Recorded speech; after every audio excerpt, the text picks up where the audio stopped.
안녕하세요. 자, 이번 시간은 행동주의 이론입니다. 제 9장인데요. 행동주의 이론에서는 두 문제가 보통 출제가 되고 있습니다. 일단 기본적으로 스키너 한 문제, 그리고 반두라 한 문제로 볼 수 있겠고요. 그 다음, 자, 이 행동주의 이론은 우리 다음 시간에 공부하게 되는 인지이론과 더불어서 이제 인지론은 이제 피아제 인지론, 그다음에 콜버그의 그 도덕성 발달 단계, 그다음에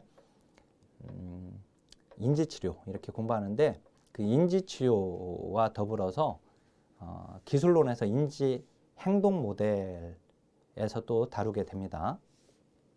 지금 인행사에서 공부하는 이 내용을 기초로 해서 거기서 내용이 더 다루어지게 된다라고 생각하면 됩니다.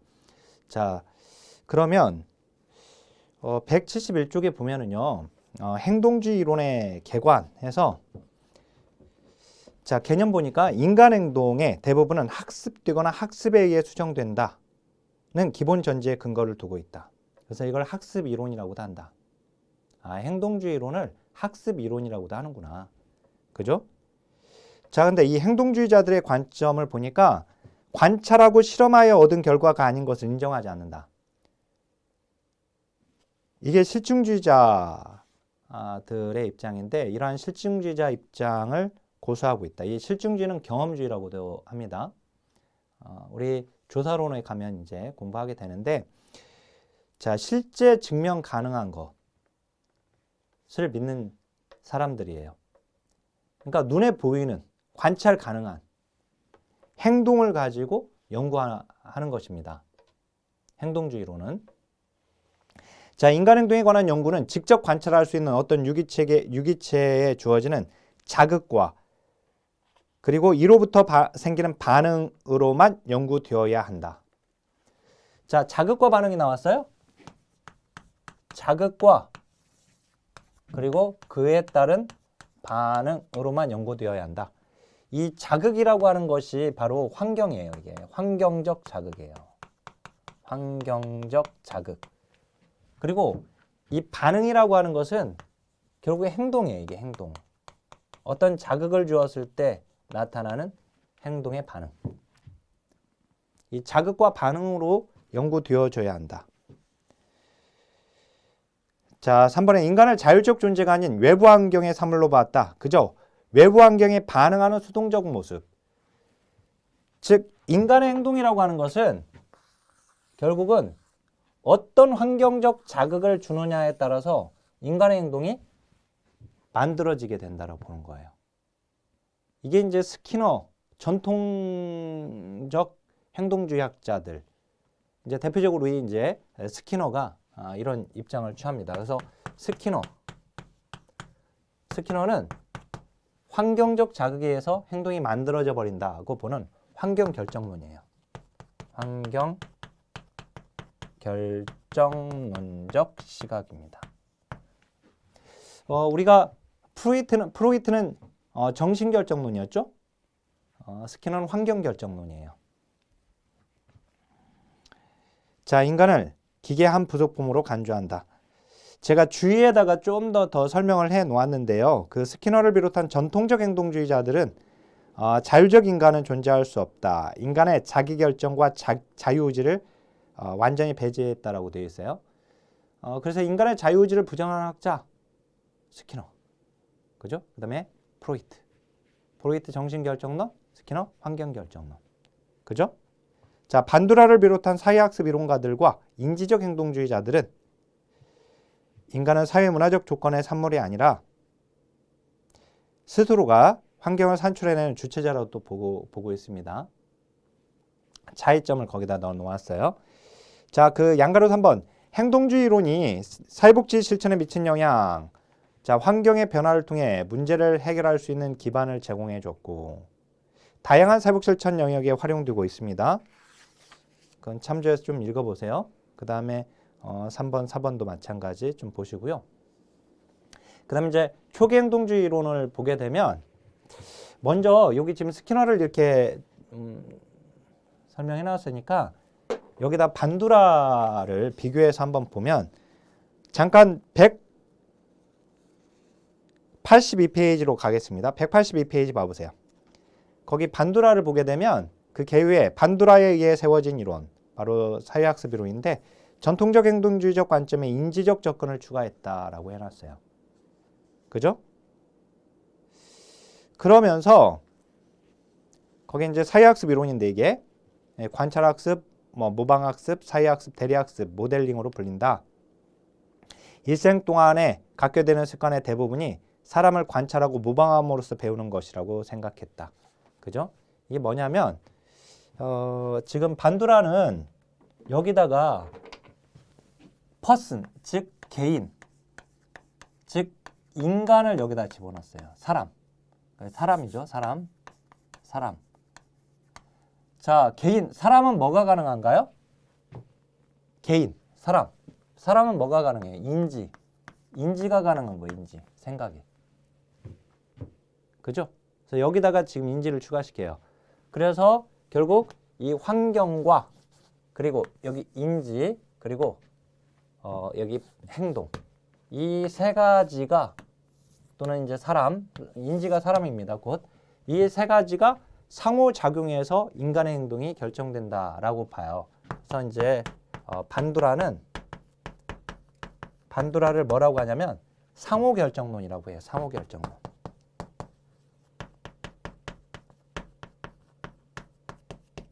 스키너와 다르게 상호결정론이라고 합니다. 아셨죠? 그래서 거기 그 4번에 보니까 개요 4번 인간의 행동이 사회적 상황 속에서 개인의 내적 인지적, 그죠? 개인, 인간의, 사람의 내적 인지적, 그리고 환경, 그게 자극입니다. 상호작용, 이에 결정된다. OX 문장 보니까 학습은 사람, 그게 개인이죠? 인지죠? 그 다음에 환경, 자극이고 행동, 반응입니다. 상호작용이 이루어진다. 다시 한번 개인, 행동, 환경. 그죠? 다시 한번 개인적, 행동적, 환경적 요소, 상호작용. 그래서 183쪽에 그 그림 있죠? 요게 바로 이제 지금 설명한 내용이에요. 아셨죠? 요거 보시고. 자, 그러면 이제 초기 행동주의 이론을 좀 봐야 하는데요. 거기 172페이지인데요. 파블로브가 나오죠. 파블로브. 그리고 173쪽 양가로 2번 보니까 왓슨하고 레이너가 나와요. 그죠? 파왓인데 보세요. 이제 파블로브하고 왓슨. 이 두 사람은 고전적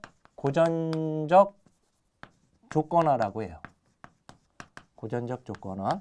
이 고전적 조건화를 뭐라고도 하냐면 반응적 조건화라고 돼요. 이걸 반응적 조건화라고도 해요. 알겠죠? 그리고 이 반응적 조건화에 의해서 만들어진 행동을 반응적 행동이라고 해요.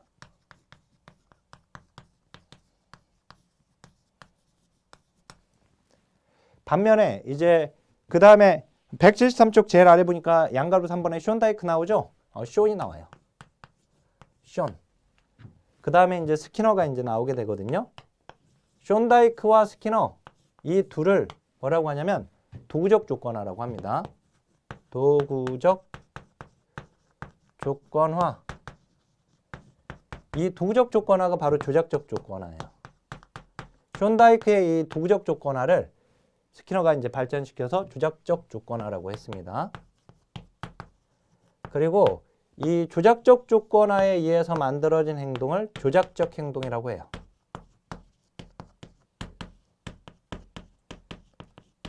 아셨죠? 이거 잘 기억하시고, 자, 이렇게 분류한 사람이 누가 이렇게 분류를 한 거냐면 스키너가 분류를 한 거예요. 이렇게. 그러니까 파블로브하고 왓슨이 우리는 고전적 조건화야 하고 이렇게 제시한 게 아니란 말이에요. 알았죠? 스키너가 이 두 사람을 고전적, 그리고 쇼다이크의 도구적 조건화를 자기가 조작적 조건화를 발전시키고 있잖아요. 그래서 여기 둘을 고전적 조건화, 여기는 조작적 조건화, 즉 이제 반응적 조건화, 조작적 조건화인데 이 반응적 행동보다 조작적 행동을 더 중시하겠습니다. 누가? 스키너가. 알았죠? 결국 이것보다 이걸 더 중시하겠다. 그리고 그러면 먼저 파블로프의 이제 고전적 조건화부터 봐야 하는데요.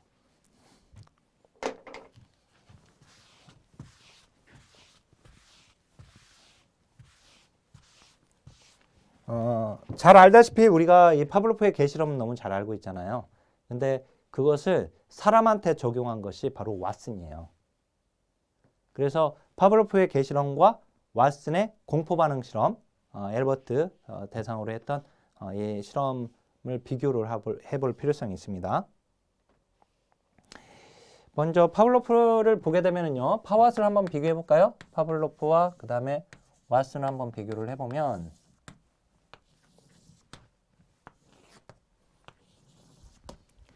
일단 목적은 여기는 타액 분비입니다. 침, 타액 분비. 여기는 이제 공포 반응이에요. 공포 반응 실험을 한 거예요. 누구를 대상으로 했습니까? 여기는 개예요. 동물이죠, 개. 근데 왓슨은 엘버트라고 하는 11개월밖에 안 된 생후 11개월의 아이를 대상으로 했어요. 사람. 알았죠? 사람을 대상으로 한 거예요. 자, 그래서 이제 자, 이게 연구 목적. 그다음에 여기서 이제 이게 실험 대상, 실험 대상이라고 한다면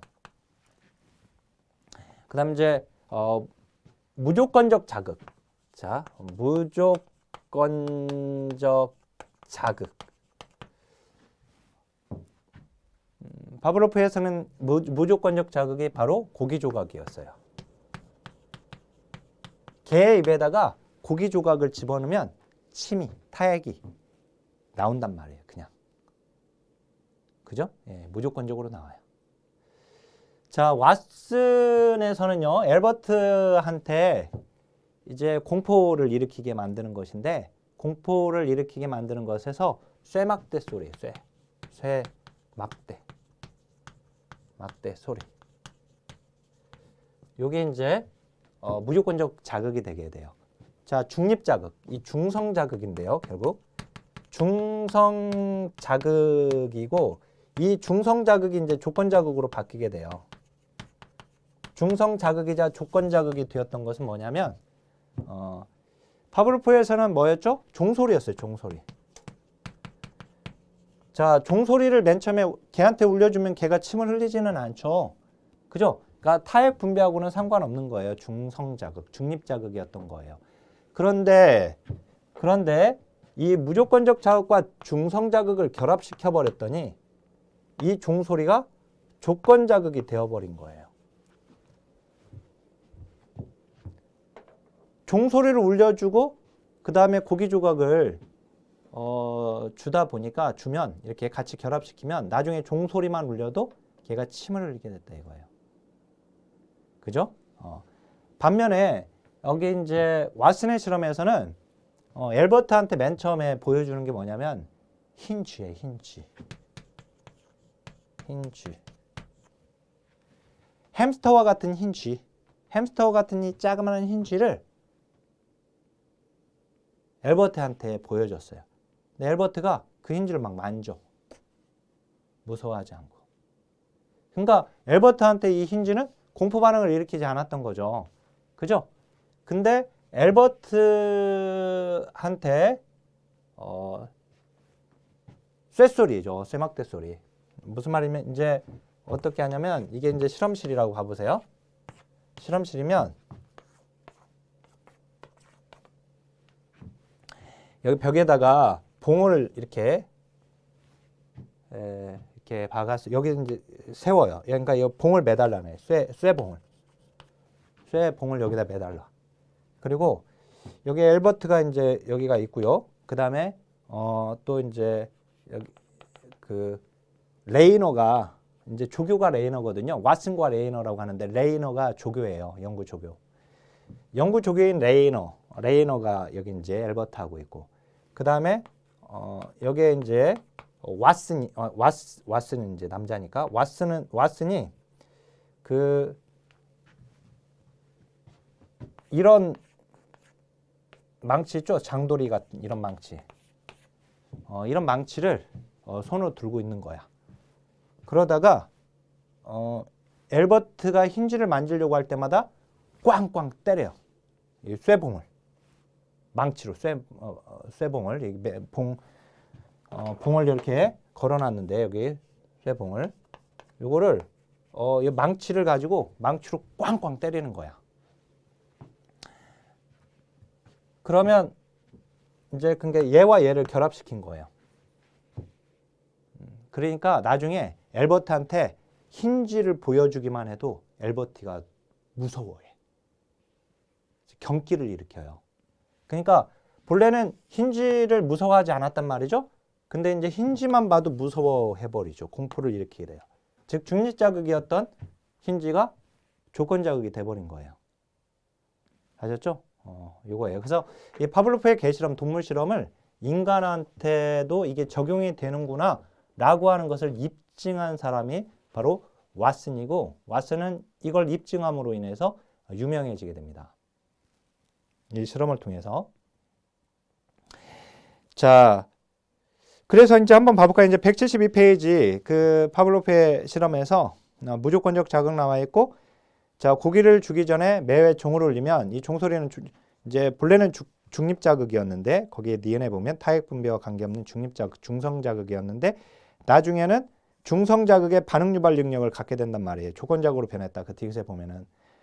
그래서 우리가 고전적 조건화라고 하면은요, 이 개념을 명확하게 알고 있어야 돼요. 우리가 고전적 조건화가 뭐냐 도대체. 고전적 조건화는 뭐냐면 중립자극, 즉 중성자극에다가 반응 유발 능력을 갖게끔 만드는 것을 고전적 조건화라고 하는 거예요. 즉 반응적 조건화라고 하는 거예요. 이해됐어요? 그죠? 그래서 그 2번에 보니까 고전적 조건화는 어떤 자극의 유기체가 자동적, 수동적으로 어떤 반응을 일으킨다. 그죠? 자동적, 수동적으로라고 하는 거. 여기서는 자동적 그리고 수동적으로 어떤 자극에. 그죠? 근데 여기는 능동적으로 어떤 자극에 능동적으로 반응하는 거예요. 이거 반드시 기억해야 돼요. 구분해서. 알았죠? 자, 아까 여기서 개 입에다가 고기 조각을 집어넣었어. 그랬을 때 개가 내가 침을 흘려야지 하고 침을 흘린 겁니까? 아니죠. 고기 조각을 집어넣으면 자동적으로 그냥 침이 나온 거예요. 그죠? 예. 그래서 자동적, 수동적으로 라는 표현을 씁니다. 자, 그로 인해 만들어진 게 이제 반응적 행동인데요. 그래서 반응적 행동은 인간 유기체가 특정 자극에 대해서 자동적으로, 거기를 동그라미 해서 자동적으로 유발되는 반사적 반응이다. 거기 그 OX 문장에 환경적 자극에 능동적으로 반응하여 나타나는 행동에 관심을 가진다. 틀렸죠? 자동적으로. 자, 그러면 이 고전적 조건 형성의 4가지 학습 원리가 이게 20회 때 삐껴 나왔어요. 한번. 자, 시간 원리 봐보세요. 조건 자극은, 자, 이때 조건 자극은 종소리입니다. 그래서 이걸 읽을 때 종소리는 이렇게 생각하면 돼요. 자, 종소리는 무조건적 자극, 즉 고기 조각과 동시에 또는 조금 앞서서 제시돼야죠. 뭐가? 조건 자극이. 그죠? 종소리를 먼저 울려준 다음에 그 다음에 고기 조각을 줘야죠. 또는 종소리를 울리면서 주든지.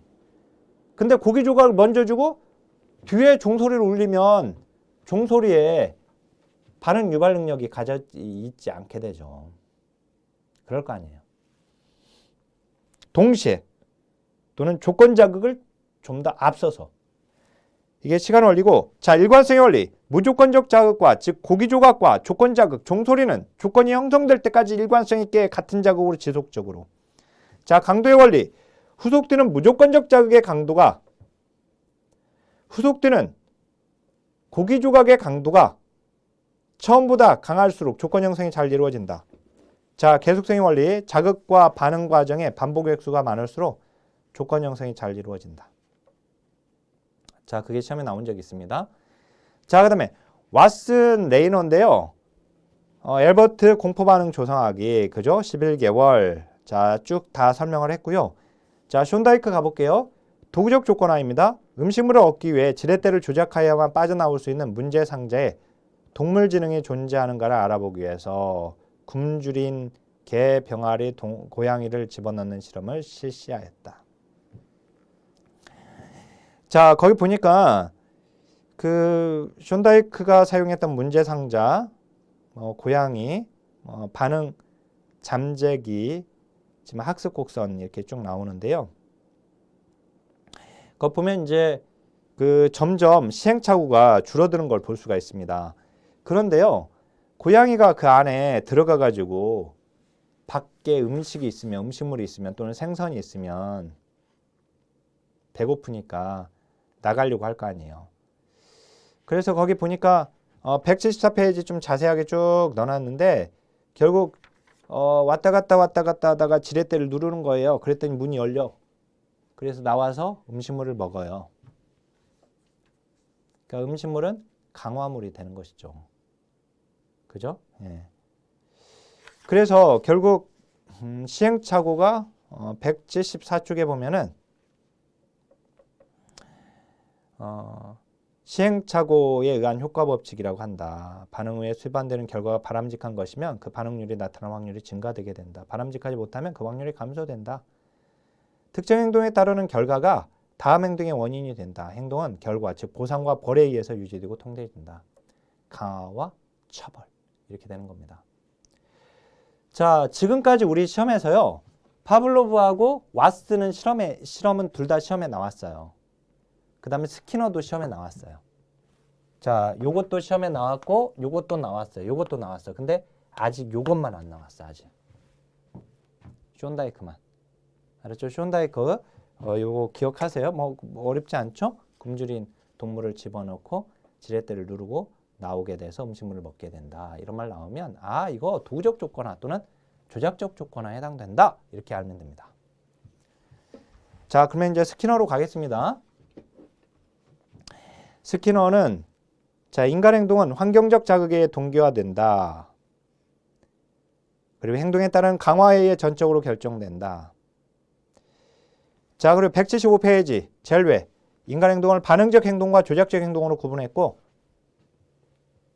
거기 이제 반응적 행동은 구체적 자극에 유발되는 구체적 행동. 조작적 행동은 환경을 조작하여 어떤 결과가 낳게 되는 행동이다. 조작적 조건화에 의해 습득형 행동을 얘기합니다. 근데 조작적 행동을 더 중시 여긴다고 했죠. 자, 인간 행동에 대한 기본 가정에서 인간 행동은 환경적 자극에 의해 동기화된다. 그리고 니은에 보면 환경적 결정론이다. 그죠? 환경적 자극이 인간 행동을 결정한다고 봐버려요. 인간은 자신 행동을 통제할 수 있다 없다? 없다. 즉 자유의지가 없다. 그죠? 그래서 거기 자유의지의 결과다 하면 틀리죠. 당연히 내적 동기 부정합니다. 외적 강화가 없이는 그러니까 외적 강화는 결국은 환경적 자극, 직접적인 자극이 주어져야지 인간의 행동이 학습되고 수정도 이루어질 수 있다라고 보는 거예요. 그게 없으면 학습도 수정도 이루어질 수 없다라고 보고 있습니다. 그죠? 자, 주요 개념 봐보세요. 조작적 조건화. 아까 우리가 고전적 조건화는 뭐였죠? 중립자극이 반응 유발 능력을 갖게끔 만드는 것이었어요. 그죠? 근데 이제 이번에 조작적 조건화는 뭐냐? 모든 다른 조건이 동일하다면 강화된 행동은 반복되는 반면에 비강화되거나 처벌받은 행동은 반복되지 않거나 소거되는 경향을 말해요.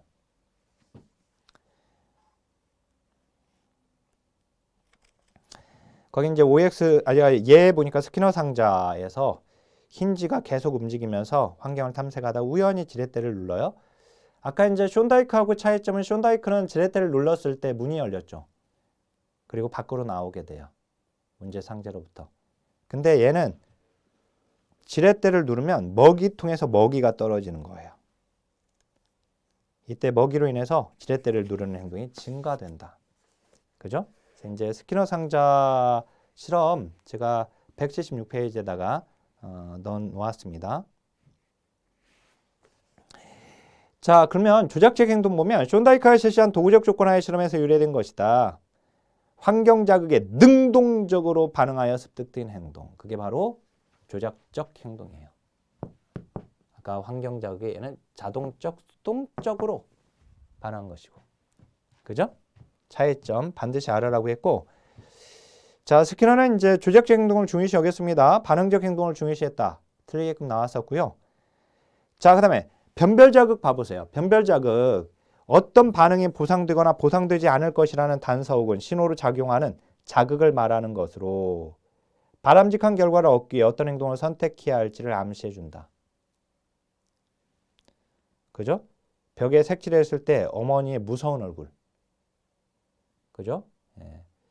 며칠 전에 큰 마트에 갔었는데요. 거기에 앞에서 이렇게 먹게끔 만들어 놓은 곳이 있는데, 아빠하고 엄마하고 남자애하고 여자아이 자그마한 이제 초등학교 한 1학년이나 유치원 정도 되는 남자아이와 그보다 더 어린 여자아이가 있었는데, 남자아이가 피자를 먹으면서 입에 가득 넣고 또 음료수를 또 먹으려고 하니까 저는 그 아이가 너무 귀엽더라고 보니까. 옆에 이제 저는 기다리면서 아내를 기다리면서 이렇게 옆에 좀 서 있었는데 거기에 사람이 너무 많아가지고, 근데 그 아이한테 아빠가 얼굴을 막 찡그리면서 보는 거예요, 얘를. 마치 금방이라도 막 때릴 것 같은. 굉장히 무섭게 보더라고. 자기는 막 초밥 맛있게 먹으면서.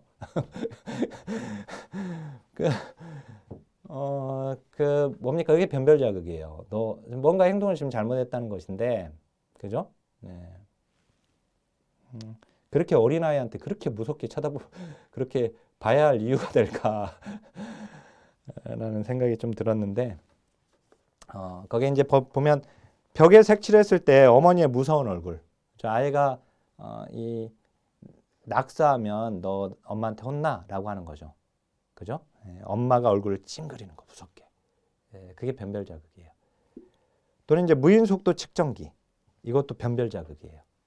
속도를 거기서 지키지 않으면 벌칙금이 날라오죠. 그죠? 속도를 줄이게 만드는 거예요. 그래서 이제 이 변별 자극은 거기에 어떤 반응이 보상되거나 보상되지 않을 것이라고 하는 단서, 신호로 작용하는 자극입니다. 자, 그러면 이 변별 자극은 인간의 외부 행동, 인간의 행동을 통제할 수 있을까요? 없을까요? 통제할 수 있습니다. 변별 자극으로도. 그죠? 거기에 완전히 통제할 수 있는 것은 아니지만 변별 자극을 통해서 자신의 외부 세계를 더 잘 관리하고 예측하며 통제가 가능하죠. 그죠? 예. 변별 자극으로 통제가 가능하다라고 하는 사실도 알아야 돼요. 그 이거 지금 누구 겁니까? 자, 여기서 중요한 거 우리 지금 학자들 공부하는데 학자와 주요 개념을 짝짓는 문제가 나와요. 그래서 지금 여기 공부하는 변별 자극, 변별 강화 뭐 이런 것들 다 스키너의 주요 개념인 걸 반드시 알고 있어야지 됩니다. 아셨죠? 네. 자, 그리고 그 강화 봐보세요. 강화와 벌이 있어요. 강화와 벌.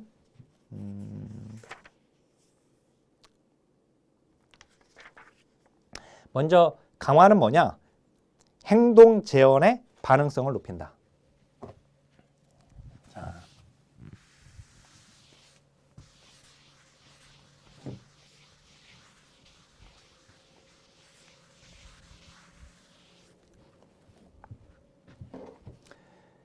자, 이런 겁니다.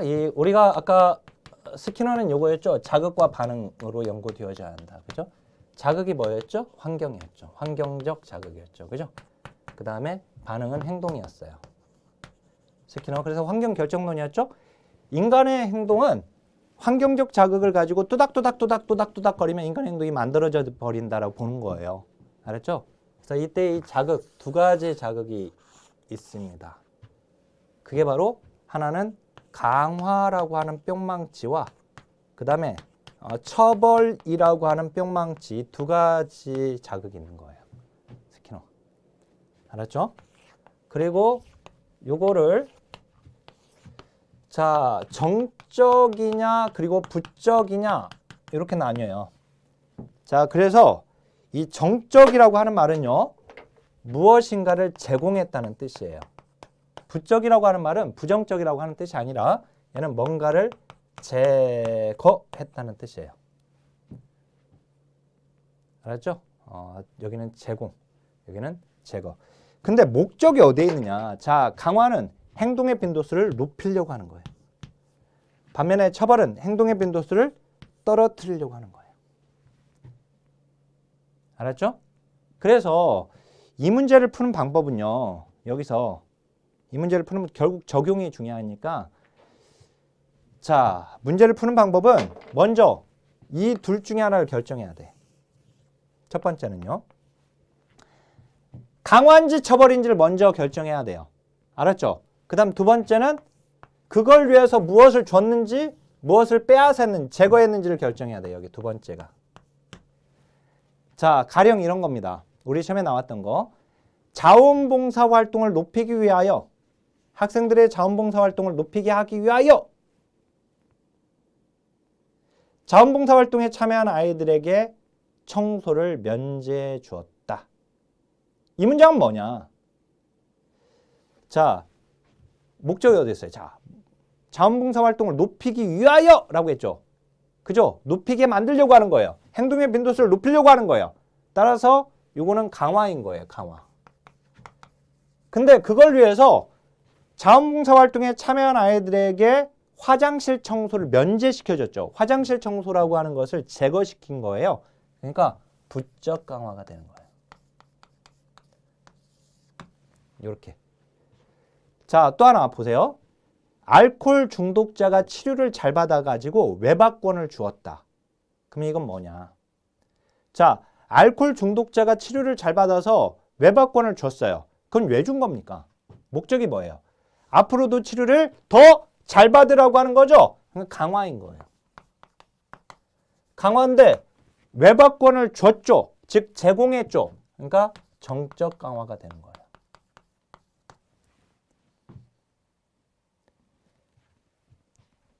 이해됐죠? 거기 이제 정적 강화에 의해 부적 강화에 의해 제가 설명했고, 자, 거의 정적 처벌 보니까 적색 신호등에 정지하지 않은 사람한테 범칙금을 아예 부과시켜 버렸죠. 그죠? 뭡니까? 적색 신호등을 정지하지 않는 행위를 감소시키려고 하는 거예요. 처벌이죠. 근데 범칙금을 부과시켜 버렸죠. 제공했죠. 정적 처벌이 되는 거예요. 자, 숙제하지 않은 행위를 감소시키기 위하여라고 했으니까 처벌이에요. 그런데 숙제하지 않은 학생의 핸드폰을 빼앗아 버렸죠. 제거해 버렸죠. 따라서 부적 처벌이 되는 거예요. 알았죠? 그러니까 뭔가를 제공했다라고 하는 것은 제공하면서 행동의 빈도수를 높이려고 하는 정적 강화는 유쾌한 자극을 제공했겠죠. 유쾌한 자극을 제공하면서 행동의 빈도수를 높이는 거. 근데 여기는 이제 혐오스러운 자극을 제거하면서 이제 해야지 강화가 하는 것을 부적 강화라고 합니다. 혐오스러운 자극, 아까 자극, 화장실 청소라고 그러니까 뭐 청소라고 하는 학생들한테는 혐오스러운 자극인데 그걸 제거시켰던 거. 그리고 이제 얘가 이쪽으로 오면 되고 또 얘가 이제 이쪽으로 오면 돼요. 그래서 이제 부적 처벌이라고 하는 것은 유쾌한 자극을 제거해서 행동의 빈도수를 감소시키는 거. 아까 핸드폰을 압수시킨 거죠. 아이들에게 핸드폰은 이제 유쾌한 자극인데 그걸 제거시킨 거죠. 그다음에 이제 여기는 혐오스러운 자극을 제공하면서 하는 것을 정적 처벌이라고 하는 거예요. 매를 때리는 거. 이게 바로 이제 정적 처벌이 되는 겁니다. 근데 거기 디귿에 보니까 스키너는 바람직한 행동을 증가시키는 것에 처벌보다 강화가 효과적이다. 그죠? 부적절한 행동의 감소를 위해서는 벌보다는 소거가 더 효과적이다. 벌보다는. 자, 그리고 거기 정적 강화물에 보니까 음식이나 뭐 고기 덩어리, 칭찬, 상 안아주기 뭐 이런 것들이 들어가 있네요. 자, 그 다음에 이제 178쪽으로 와보세요. 1차적 강화물과 2차적 강화물을 구분할 수 있어야 하는데요. 1차적 강화물은 그 자체로 생리적 만족을 줄 수 있는 강화물이 1차적 강화물입니다. 뭐 음식이나 물이나 성적 접촉이나 따뜻함. 자, 근데 2차적 강화물은 1차적 강화물과 연결됨으로써 강화력을 가지게 되는 것으로서 미소, 칭찬, 관심, 인정, 예정, 호의, 돈 등이 바로 2차적 강화물이에요. 1차적 강화물과 2차적 강화물 거기 기출표기 되어 있지 않은데요. 요거 알아야지 돼요. 나온 거예요. 기출표기가 지금 빠져 있는데 나온 겁니다. 구분해서 알아야 돼요. 한 두세 차례 나왔어요. 한 줄로도 나오기 때문에 알아야 하고 그 다음에 거기 양가로 5번 보겠습니다. 속어와 자발적 회복인데 속어, 이전에 강화되었던 행동이 더 이상 이전과 같은 결과를 가져오지 않는 것을 속어라고 해요. 이 말은 뭐예요? 이전에 강화되었던 행동이 더 이상 이전과 같은 결과물을 가져오지 않는다는 것은 이제는 더 이상 강화물을 주지 않는 거죠. 이전에는 강화물을 주었던 것인데 무관심하게 무시하는 것을 얘기합니다. 거기 이제 일상생활에서 특정 행동을 무시하는 걸 얘기해요. 그 예가 우리 시험에 나왔던 건데요. 가령 이런 겁니다. 우는 아이가 된 이유. 어떤 아이가 우는 아이가 됐어. 우는 아이가 된 이유는 아이가 울 때마다 엄마 아빠가 관심을 가져줬어요. 즉 얘가 울 때마다 관심이라고 하는 강화물을 줬던 거예요. 근데 우는 아이가 돼버리니까 이제 엄마가 어떻게 하냐면 설거지를 하면서 아이가 울어도 그냥 설거지만 하고 있는 거예요. 그게 바로 대표적인 속어입니다. 알았죠? 그러면 아이가 계속 울다가 울음을 그치게 되죠. 그죠? 근데 이제 거기 보니까 얘 보니까 학급에서 바보처럼 행동하는 아이의 경우에 아이의 우스꽝스러운 행동을 관심을 기울이지 않고 선생님과 다른 학생들이 웃지도 않기로 약속을 했다. 결국 그래서 그 아동은 그런 행동을 중단하게 됐다. 이렇게 나와 있죠. 이게 바로 이제 속어이고요. 그 다음에 속어와 자발적 회복은 반드시 같이 알고 계셔야지 돼요. 속어되었던 행동이 다시 나타나는 것을 자발적 회복이라고 해요. 그래서 같이 알고 있어야 합니다. 이거 다 누구 거? 스키너 거. 속어를 통해 완전히 감소된 행동이 다음에 발생할 기회가 주어졌을 때 다시 나타나는 것을 얘기해요. 자, 그 다음에 벌의 효과를 극대화하기 위한 방법이 과거에 나온 적이 있는데 그냥 한번 읽어보시고요. 이거는. 그 다음에 이제 강화 계획으로 가겠습니다. 강화 스케줄 또는 강화 계획. 자, 주적적 행동이 학습되고 유지되는 비율로 행동과 그 결과 사이의 순서를 나타낸다. 자, 강화 간격과 강화 비율이라는 두 가지 기준으로 따라 구분하게 되는데요. 일단 연속적 강화는 행동이 일어날 때마다 강화물을 제시하는 것입니다. 근데 간헐적 강화, 이게 중요한데 간헐적 강화예요.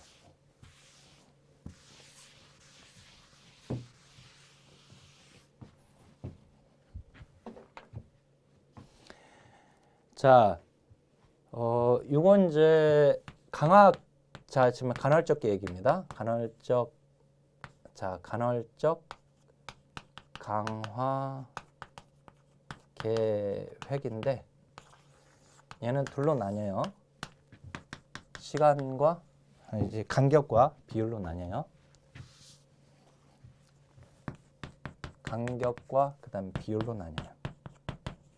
그리고 이 간격 둘로 나뉘고 비율도 둘로 나뉘어요. 이제 고정이냐, 그 다음에 가변이냐. 이 가변을 변수라고도 하고요. 그 다음에 우리 시험에 변동으로도 나오기도 했어요. 그래서 제가 거기 변동 넣어놨죠. 얘가 변동으로 나오기도 했어요. 변동. 자, 얘도 똑같이 고정이냐, 가변이냐, 즉 변수냐, 그럼 변동이냐, 이렇게 나뉘어요. 그러니까 이렇게 되는 겁니다. 고정 간격 강화 계획, 변수, 가변 간격 강화 계획, 고정 비율 강화 계획, 변수 비율 강화 계획, 즉 변동 또는 가변 비율 강화 계획, 이렇게 네 가지가 있는 거예요. 그래서 이제 여기 첫 번째, 두 번째, 세 번째, 네 번째가 있는데, 자, 결국 강화 계획은요. 결국 강화라고 하는 강화는 뭡니까? 행동의 빈도수를 높여주는 거잖아요. 그러니까 반응률을 높여주는 것인데, 반응률을 높여주는 것은 간격보다는 비율이 더 높여줍니다. 고정보다는 가변이 더 높여줘요. 알았죠? 그러니까 결국은 이렇게 되는 거예요. 그죠? 이쪽으로 올수록 더 얘보다는 얘보다는 얘보다는 얘가 더 반응률을 높여주는 방법이에요. 그죠? 이렇게 되는 거예요. 그러니까 변수 비율 강화 계획이 반응률이 가장 높은 거예요. 그래서 여기에 대표적인 예가 여기 네 번째 변수 비율 강화 계획 도박이 여기에 들어가요. 그다음 이제 고정 간격 강화 계획의 대표적인 예가 월급이에요. 월급. 알았죠? 월급. 우리 이제 이 간격이라고 하는 것은 시간을 의미합니다. 시간 간격. 그다음 비율은 빈도를 얘기해요. 빈도. 그래서 거기 고정 간격을 보면 시간이거든요. 고정 시간을 얘기해요. 그러니까 10분 안에 5번의 강화를 준다면 2분마다 주면 돼요. 자, 변수 간격 비율은 10분 안에 5번의 강화물을 준다면 2분마다가 아니라 이번에는 변수니까 어떻든 10분 안에 5번만 주면 되거든요. 1분에도 줬다가 한 4분 차에 줬다가 또 그다음에 한 7분 차에 줬다가 8분, 9분 어쨌든 10분 이런 식으로 5번만 주면 돼요. 그 안에. 알았죠? 시간 안에. 그다음 이제 이 고정 비율은 빈도예요. 빈도. 비율이라고 하는 게. 그러니까 10번 하는데 5번의 강화물을 준다면 2번 청소할 때마다 주면 돼요. 10번 청소를 한다고 칠 때. 그러니까 결국은 우리가 너 방 청소 아빠가 너 방 청소 2번 할 때마다 용돈 줄게. 그러면 그건 고정 비율이에요. 고정 비율 강하게. 행동의 빈도를 가지고 하는 건데 이제 변수 비율은 10번의 행동 중에서 5번을 준다고 할 때 뭐 첫 번째도 줬다가 한 세 번째 했을 때 줬다가 뭐 이런 식의 행동의 빈도를 첫 번째 한 번 청소했을 때 줬다가 2번, 세 번째는 안 줬다가 느닷없이 네 번째 준다거나 뭐 이런 것들. 근데 이제 그 간식을 제공하더라도 얘가 숙제를 한 번 예를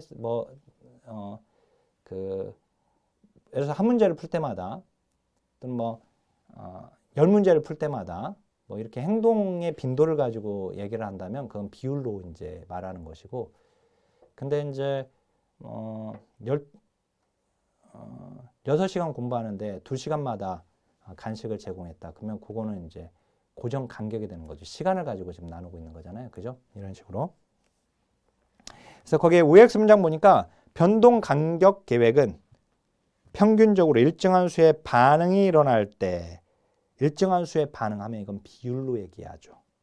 그죠? 그래서 이제 일정한 수의 반응. 그러면 고정 비율이 되게 돼요. 그죠? 그래서 거기 3번에 보니까 얘가 나와 있는데 도박하고 월급 정도만 알고 있으면 됩니다. 자, 우리 시험에 이게 기술론에서 간헐적으로 강화된 계획은 간헐적으로 강화된 강화 계획된 행동은 간헐적 강화 계획으로 만들어진 행동은 그 소화하기 어렵다 이렇게 나왔거든요. 맞습니까? 틀립니까? 맞아요. 자, 도박 생각하면 돼요. 간헐적 강화에 해당되는 도박. 그 중에 도박은 한번 중독되면 소화하기 어렵죠. 그죠? 자, 180쪽으로 와보세요. 행동 조성 나오면 이거 누구 거다? 반두라 거가 아니라 스키너 거다. 그죠? 그래서 이제 거기 행동 조성은 복잡한 행동이나 기술을 학습시키는데 매우 유용한 방법이다. 자, 행동을 점진적으로 만들어가는 것이다. 기존의 행동 목록에 포함되어 있지 않은 행동은 강화시킬 수 없다.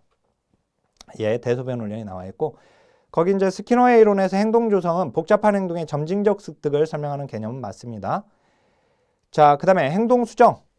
조작적 조건 형성의 원리를 활용해서 행동의 변화를 추구하는 기술을 행동 수정이라고 합니다. 그리고 행동 수정에서는 처벌보다 강화를 사용하는 것이 바람직하다고 봤어요. 스키너는. 그 행동 수정 기법들이 나와 있는데 그 중에 이제 체계적 둔감화하고 타임아웃만 우리 시험에 나왔어요. 그것도 이제 기술론에서 배우게 돼요. 이건 인지행동 모델에서 이 체계적 둔감화, 볼페 또는 올페가 제시한 기법으로 불안이나 공포로 인해 야기되는 부정적 행동이나 회피 행동을 수정하는 데 매우 효과적이다. 두려움의 위계 목록 중에서 위계 목록에서 두려움이 약한 것부터 강한 것으로 노출시켜 주는 것을 바로 체계적 둔감화라고 하는데요. 이 체계적 둔감화는 고전적 조건 형성의 원리를 적용하고 있는 것이기도 합니다. 요게 그 다음에 요거는 근데 어떻든 기술론에서 공부할 거예요. 알았죠? 기술론에서. 타임아웃은 제일 아래 얘는 정적 처벌의 원리를 적용하고 있는 것이고요. 아니 부적 처벌의 원리를 적용하고 있는 타임아웃은 격리거든요. 기술론에서 공부할 거예요. 거기 장난감이 많은 방에서 어린 동생과 싸우는 자녀를 장난감도 흥미도 없는 책들로 전혀 없는 방으로 이동시켰다. 장난감이 없는 방으로 그냥 이동시켜버렸다.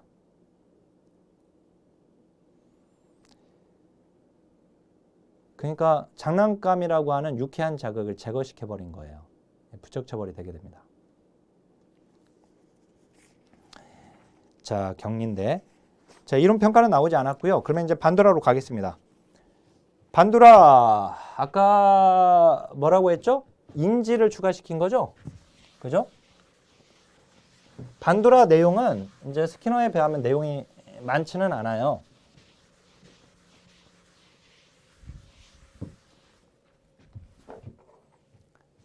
자, 아까 182페이지 설명을 했었는데요. 183쪽 봐보세요. 인간 행동의 기본 과정에서 반도라는 환경 결정론적인 스키너의 기본 과정과는 달리 인간 행동은 외적 환경의 자극과 걔네 내적 사건이 상호작용하여 결정된다. 상호 결정론이죠. 그리고 그 니은에 보니까 인간은 자기 효율성, 자기 효능감이거든요. 그걸 자기 효능감 또는 자기 효율성이라고 하는데 자기 효능감을 성취하는 방향으로 행동을 규제할 수가 있다. 그리고 아까 스키너는 외적 강화가 주어질 때야 비로소 인간 행동이 학습되고 그 다음에 수정된다고 했지만 반도라는 새로운 학습, 행동의 학습은 외적 강화 없이도 이루어질 수 있다. 무슨 말이냐면 스키너는 직접적인 자극을 줘야지 인간의 행동이 학습되고 수정될 수 있다고 보지만 반도라는 물론 직접적인 자극을 통해서도 인간의 행동이 습득되고 학습이 되고 인간의 행동이 수정되고 또 변화될 수는 있지만 학습될 수도 있고 하지만 그렇지 않아도 학습은 된다. 그래서 거기 그 스키너와의 차이점 보니까 거기 이제 인지적 기능을 강조하면서 자 주요 개념 관찰학습으로 갈게요. 바로 이어지는 개념이에요. 관찰학습은 단순한 환경적 자극에 대한 반응. 물론 단순하게 환경적 자극을 줘야지 그 행동이 학습되고 또는 이제 추정되기도 하고 하지만 직접적으로 단순한 환경적 자극에 의해서도 학습이 되긴 하지만 근데 타인의 행동을 관찰함으로써 학습도 가능하다 이거예요. 그리고 오히려 대부분의 인간 행동의 대부분은 거기 아까 182페이지에 그 개요의 3번처럼 일생 동안 갖게 되는 습관의 대부분은 다른 사람을 관찰하고 모방함으로써 배웠다 이거예요. 우리도 한번 생각해 보세요. 우리들의 대부분의 행동은 우리한테 그 행동을 누가 직접적으로 가르쳐 줬기보다도 물론 직접적으로 가르쳐 줘서 배운 것들도 있죠. 학습된 것도 있죠. 그죠? 그렇지만 우리가 다른 사람을 모방해 가지고 배운 것들이 더 많아요. 그죠? 예. 제가 이케아 그나마 최근에 가장 좀 흥미로웠던 것 중에 하나가 몇 년 전에 이케아 처음 갔을 때 거기 식당을 가니까 이거 그 가본 선생님들은 다 알고 계시죠? 물론 한 번도 못 가봤다고 해서 소외감 느끼지는 마세요. 근데 별거 아니니까 어떻든지 가보니까 거기 그 카트에다가 이게 쟁반을 담아가지고 쭉 걸어다니면서 음식을 받더라고요. 그리고 그걸 쭉 가지고 또 끌고 가가지고 자기가 앉는 의자에 앉아가지고 거기서 먹더라고. 그래서 이제 그게 맨 처음에는 되게 야, 저 참 재밌게 운영한다 이런 생각이 들더라고요.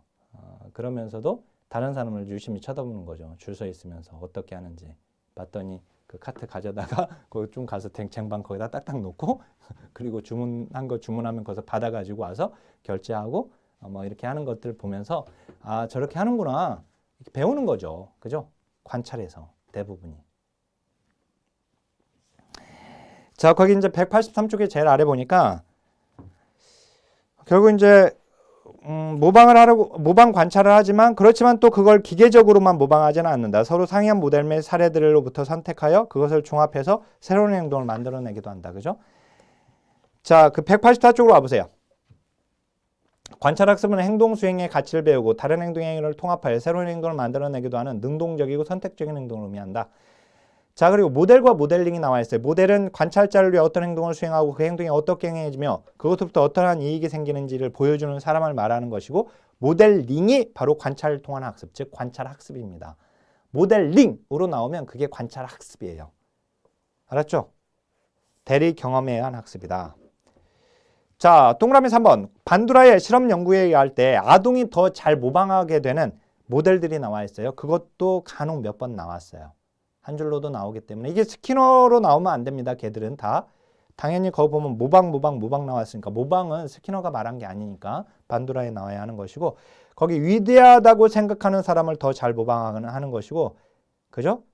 그리고 자기와 동성인 모델의 행동을 더 잘 모방하고, 사회의 경제적 지위가 있는 진인 모델을 더 잘 모방하고요. 벌을 받은 모델은 거의 모방하지 않고요. 연령이나 지위에서 자기와 비슷한 모델을 더 잘 모방합니다. 자, 모방학습을 효과적으로 사용하기 위한 원칙도 시험에 나왔어요. 그래서 그거 보시고, 그 다음에 인지를 지금 추가시켰잖아요. 그죠? 인지. 지식을 획득하고 조직하고 사용하는 과정이라고 할 수 있다. 반두라 이론, 개인이 지닌 인지적 요인의 영향력을 강조했다. 그죠? 그 다음에 이제 자기 강화, 자기 규제가 있는데, 이 자기 강화, 자기 규제가 반두라의 개념인 걸 반드시 알아야 돼요. 알았죠? 특히 자기 규제. 자기 규제는 내용은 중요하지는 않아요. 하지만 자기 규제가 반두라의 개념인 걸 알아야 돼요. 알았죠? 근데 자기 규제를 보니까 185페이지 제일 위에 자신의 행동을 감독하고 스스로 자부심을 가지는 것이라고 되어 있네요. 그죠? 근데 이제 자기 강화 봐보세요. 제일 아래 184쪽에. 자기 강화는 뭐냐? 각 개인이 수행 또는 성취와 관련된 내적 기준을 자신이 설정하고 자신의 기대를 달성하거나 초과하거나 또는 그 수준에 못 미치는 경우에 자신에게 보상 또는 벌을 내린다는 개념이에요. 뭐가? 자기 강화가. 자기가 기준을 설정하고 그 기준에 자기가 달성되었으면 스스로 보상을 내려요. 근데 못 미치면 스스로 벌을 내리는 거예요. 저는 이렇게 책을 이제 제가 공무원 수험서까지 개발한 건 거의 합치면 거의 한 20종이 넘는데 20종류가 넘거든요. 근데 이제 사회복지 우리 책으로만 보더라도 한 10종류가 넘는데, 근데 이게 책을 이제 집필하고 하다 보면 하고 이제 어느 선에서 딱 여기까지 뭐 예를 들어서 이론서 다음에 기출문제 분석까지 딱 끝나면 이제 일단 거기까지는 하나가 딱 끝나요. 그러면 뭐 그쯤에 그 캠핑을 간다든지 또는 맛있는 팥죽을 먹는다든지 뭐 이제 스스로한테 그 보상을 내려준다는 개념으로 우리 그런 거 많이 하잖아요. 그죠? 뭐 여행을 스스로 떠난다든지 잠깐 쉼을 갖는다든지 뭐 이런 것들이 이제 보상의 개념이고, 근데 거기에 못 미치면 스스로한테 벌을 내리는 거. 근데 우리 시험에서는 거기 예가 나와 있죠. 중간고사에서 나쁜 성적을 받은 학생이 기말고사를 치를 때까지 게임을 중단하기로 했다. 학업에 매진하기로 했다. 이게 바로 지금 자기 강화예요. 그러니까 자기 강화는 우리가 이건 반두라 개념입니다. 스키너가 아니라. 본래는 스키너에서는 강화라고 하면 그건 벌이 아니잖아요. 근데 자기 강화는 스스로 자기한테 강화도 지금 그러니까 보상도 들어가 있지만 벌도 들어가 있죠. 자기 강화는. 그죠? 스스로. 그래서 거기 그 OX 문장 봐보세요. 인간은 스스로 자신 행동을 강화할 수 있음을 강조한다. 그게 자기 강화죠. 자, OX 문장 두 번째. 외부로부터 주어지는 강화의 중요성이 아니죠. 자기 강화는. 자기 강화의 개념을 제시한 건 맞지만 자기 강화가 외부로부터 주어지는 게 아니라 스스로 하는 거죠. 자, 185페이지 자기 효능감 굉장히 중요한데요. 자기 효능감, 자기 효율성이라고도 하는데 이걸 자아 효능감으로 나오기도 합니다. 셀프라고 되어 있지만, 자, 바람직한 효과를 산출하는 행동을 성공적으로 수행할 수 있다는 개인의 신념이다. 즉 개인이 특별한 상황에 자신의 행동 능력에 대한 판단이에요. 믿음이에요. 내가 한다면 저건 성공할 수 있을 거야. 내가 하면 잘할 수 있을 거야. 자신의 능력에 대한 판단이에요. 자기 효능감은. 그러니까 자기 존중감, 자아 존중감이 자신의 가치에 대한 판단이라고 한다면 자존감이 자기 효능감, 자기 효율성이라고 하는 것은 자신의 능력에 대한 판단이에요. 어떤 행동을 모방할지 결정하는 데 도움을 줍니다. 그저 이 자기 효능감이 우리가 모든 부분에 있어서 자기 효능감이 높은 건 아니에요. 내가 자기 효능감이 높은 부분들이 있어요. 근데 만약에 춤추는 거 이런 것들에서 자기 효능감이 높은 사람은 어떤 가수가 유명 가수가 느닷없이 이렇게 막 뜨면서 그 사람이 어떤 춤을 추었을 때 그 춤을 바로 배운단 말이에요. 근데 춤에 대해 자기 효능감이 떨어져 있는 사람은 새로운 가수가 뭐 춤추면 뭐 저는 춤도 있나 보다 하고 그냥 보기만 하지 따라하지는 않죠. 모방하지는 않죠. 그죠? 이 자기 효능감이 어떤 행동을 모방할지를 결정하는 데 도움을 주죠. 자, 거기 특정 행동을 성공적으로 수행할 수 있다는 신념을 강조한다. 반두라. 맞죠? 뭐예요, 그게? 자기 효능감이죠. 그러니까 맞는 거예요. 자, 그러면 자기 효능감의 원천인데 네 가지가 나와요. 성취 경험, 그 다음에 대리 경험, 언어적 설득, 그리고 정서적 각성 다 외워야 하는데 성취 경험은 내가 한번 성공한 경험이 있는 것은 자기 효능감이 높습니다. 특히 이게 이 네 가지 원천 중에서 가장 중요한 결정 요인이에요. 그죠? 내가 성공한 경험이 있어. 그러면 그거보다 좀 더 어려운 과제가 주어진다 하더라도 내가 하면 성공할 수 있을 거야. 나는 성공할 수 있을 거야. 그럼 그 정도야. 내가 하면 조금 어려울 수 있어도 좀 시간이 걸려도 나는 할 수 있어. 그죠? 성공 경험, 성취 경험이에요. 이게 네 가지 원천 중에 가장 중요하고 가장 강력한 거죠. 근데 거기 대리 경험은 다른 사람의 성공과 실패를 목격하는 것. 다른 사람이 성공한 걸 본 거야. 그러면 나도 저 사람이 저렇게 해서 성공했는데 나도 저렇게 하면 성공할 수 있겠네? 저 사람 저렇게 해서도 안 되는 거 보니까 지독하게 했는데도 안 되는 거 보니까 나도 하지 말아야겠다. 그죠? 대리 경험. 언어적 설득. 너는 할 수 있어. 언어적으로 설득당하면, 설득 뒤어지면. 그죠? 자, 정서적 각성. 개인이 느끼는 정서적 각성의 정도와 질. 내가 할 수 있는 것이었구나. 깨닫는 정서적 각성. 이게 영향을 주게 돼요. 네 가지 원천. 근데 거기 OX 문장 봐보세요. 자기 효능감을 높이는 가장 효과적인 방법은 대리적 경험을 제시하였다. 가장 효과적인 방법은 성취 경험이에요, 결국은. 자, 그 다음에 공격의 사이와 참고로 그 언어적 설득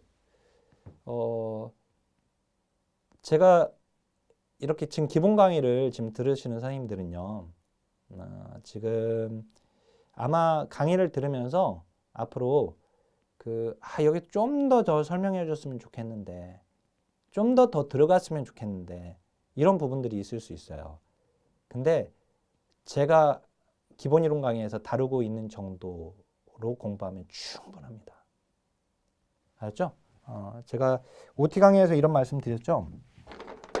우리가 만약에 공부해야 할 이론 전체가 이만큼이면 그러면 그간의 시험에 나왔던 것들을 통해서 폭과 깊이를 정했다. 그죠? 이렇게 깊이를 정했어요. 근데 여기서 80% 90%는 여기서 나온다. 그죠? 근데 이론 강의는 어디까지 다루냐면 약간 넓게, 약간 깊게 다루고 있어요. 알죠? 여기까지. 그러니까 시험에 나온 걸 포괄하면서 약간 깊고 약간 넓게 다루고 있거든요. 그러니까 이 정도까지만 따라오면 돼요. 여기서 좀 더 들어가고 싶다. 막 여기 깊게까지 막 들어가고 싶다. 막 이렇게 이제 운동도 하다 보면 좀 더 막 이렇게 좀 어려운 것도 해보고 막 이렇게 좀 더 내가 자신 있으면 더 하고 싶은 생각들이 들잖아요. 근데 우리는 시험을 준비하는 겁니다. 지금 딱 시험의 준비. 제가 지금 기본 이론 강의에서는 이 정도 하고 그다음에 이제 핵심 이론 강의로 가게 되면 핵심 이론 강의에서는 이제 여기 지금 아까 여기 파란색이 여기 있잖아요. 여기가 있으면 이게 딱 시험에 나온 게 이만큼만 나왔잖아요. 이만큼만 나왔어. 예를 들어서 기본 이론 강의는 좀 더 다뤄들고 있는 거예요. 지금 내용도 지금 책도 좀 더 내용이 더 다뤄져 있고 근데 이제 핵심 이론 강의 가게 되면 딱 지금 여기 안 조금 이제 그 한 그러니까 딱 정확하게 재단해서 다루어 드리게 되는데 약간 이제 뺄 것은 아주 너무 지엽적이거나 옛날에 나왔던 것들은 좀 빼서 정리를 해요. 근데 거의 한 시험에 나온 100%라고 한다면 시험에 나온 것에 한 97, 8%까지 이제 다루게 되는 게 핵심 이론이에요. 근데 지금 우리는 이론 강의를 하고 있는 거고 지금 여기는. 알았죠? 이렇게 공부하면 무조건 합격해요. 설득하는 거예요, 제가. 충분히 할 수 있어요. 자신감 가지시고 하시면 됩니다. 알았죠? 잘 따라오고 계시는 거예요, 지금. 예. 자, 거 보면 이제 공격의 사이와 있죠?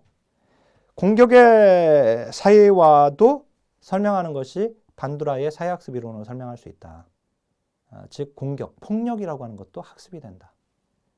그죠? 친사회적 행동은 반두라의 개념인데 이건 아직 시험은 나오지는 않았어요. 넘겨보면 거기 186쪽에 보니까 반두라의 공격성 모델 실험 있잖아요.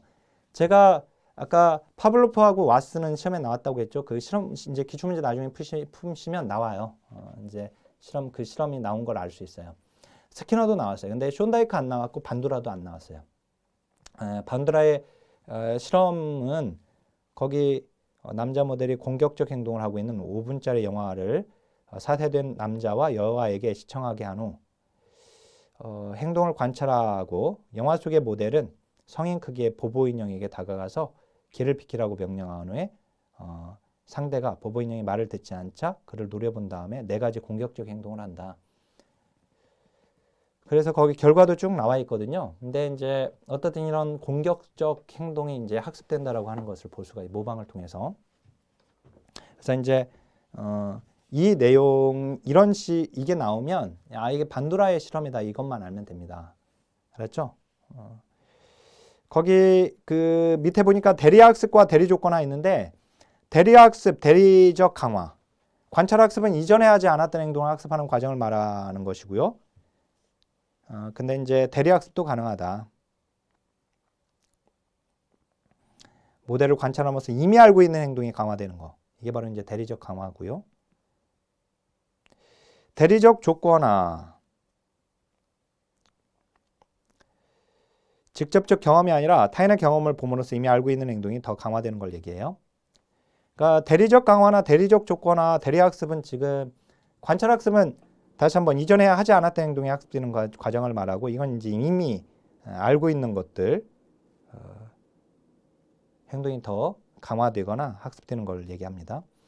자, 관찰학습의 과정 봐보세요. 이제 마지막입니다.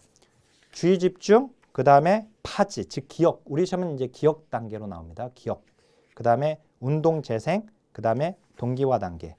그래서 주기운동이에요. 주기운동. 주기운동. 반두라. 주기운동. 주기운동. 주기운동.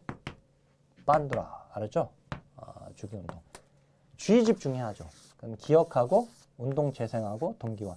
근데 이렇게 막 앞잡다고 외우는 것보다도 그냥 이해하면 돼요. 그냥 예를 들어 싸이의 말춤을 배운다. 춤을. 그러면 주의 집중해야죠. 춤을 어떻게 지금 추고 있는지 주의 집중해야 돼. 그리고 그걸 머릿속으로 기억해야 돼요. 기억할 때는 이미지 자체를 기억하거나 심상 그리고 기호체계를 가지고 언어적 기호체계를 가지고 기억하거나 표상체계. 그래서 이제 거기 기억 단계는 심상과 언어가 나왔어요. 그리고 뭐 그 싸이가 이렇게 춤추고 있는 그 장면을 이미지로 아예 심상으로 이렇게 기억하거나 또는 뭐 손가락을 어떻게 하고 손을 어떻게 하고 뭐 이렇게 오른손을 위로 올리고 왼손을 아래로 하고 뭐 등 그 이렇게 언어를 통해서 저장하고 그리고 나서 그걸 운동 재생 집에서 이렇게도 해보고 저렇게도 해보는 거예요. 그죠? 기화된 표상을 외연적 행동으로 전환시키는 단계이다. 그리고 동기화 단계 이제 강화가 주어지게 되죠. 우리가 행동을 주의 깊게 관찰하고 잘 유지하고 수행할 충분한 능력을 가진다 해도 동기화 과정이 없으면 그렇게 하지 못한다라고 되어 있는데 가령 아이들이 이렇게 해서 그 텔레비전에서 그 가수의 춤을 이렇게 눈여겨보고 그걸 자기가 머릿속으로 기억하다가 운동 재생 단계에서 자기가 이렇게도 해보고 저렇게도 해본 다음에 이렇게 배웠는데 할머니가 명절에 너희들 춤추면 할머니가 용돈 줄게.